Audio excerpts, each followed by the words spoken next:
Hello guys, আসসালামু আলাইকুম।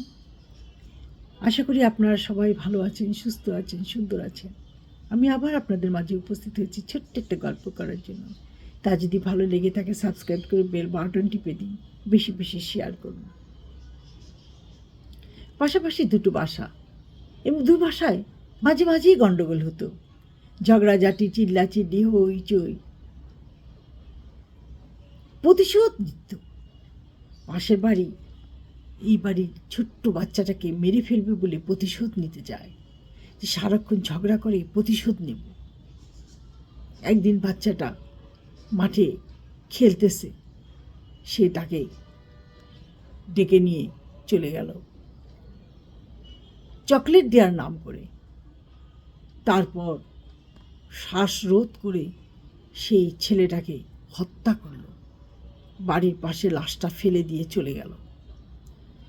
এরা সারাদিন বাচ্চাটাকে চোখের সামনে রেখেছিল। বিকালে মাঠে খেলতে গেছে, সন্ধ্যায় বাচ্চাটাকে আনতে গেছে, যে দেখে বাচ্চাটা নাই। কোথায় গেল কোথায় গেল, খোঁজ খোঁজ খোঁজ, কোথাও খুঁজে পায় না।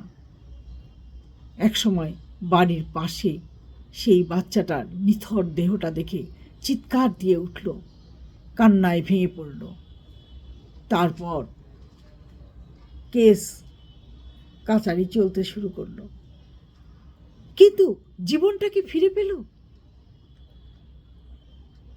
বদলা নিবেন একটা জীবনের বিনিময়, একটা ছোট শিশু কি অপরাধ করেছিল বাচ্চাটা? সে তো আপনাদের কোনো অপরাধ করেনি।